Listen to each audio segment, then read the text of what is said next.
Sivers'k is on the verge of collapse, as Ukraine's defenses crumble.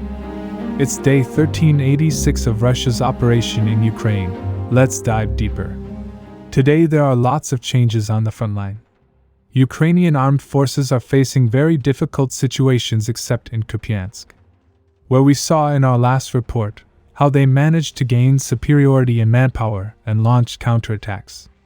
Apart from this, they are almost unable to stabilize most of the other front. We will first take a look at the Pokrovsk front. It has been several weeks since Ukrainian forces have been encircled in this pocket. And since the last couple of days they have been withdrawing towards Maryinka as they make their last stand. Since our last report, Russian forces have advanced from all sides. From the east they managed to reach the center of the city, as they took this area under their control.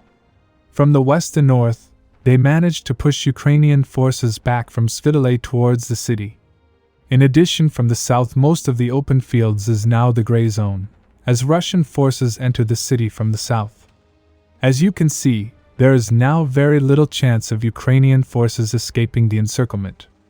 However, many sources still refuse to acknowledge the encirclement.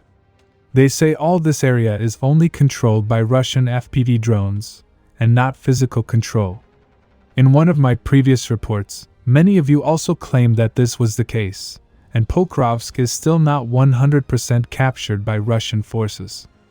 However, given the footage of Russian presence in these areas time and time again, it is hard to refuse the encirclement. However, I also agree that you cannot 100% rely on visual confirmation, because since the fall of Avdiivka, both sides frequently perform what I call flag planting operation, to claim the area that they don't currently control. This is not the case in Sivers'k front, where Russian forces have broken through city's defenses.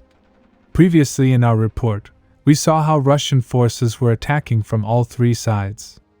In addition, we saw footage of Russian forces attacking near the river. However, as fights were taking place, the front line was fluid, so only eastern advance was confirmed.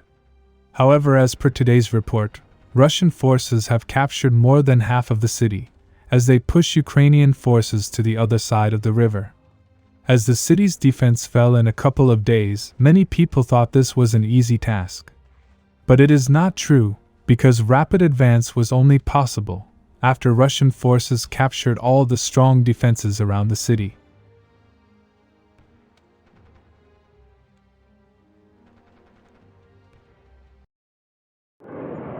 Subscribe for more frontline updates.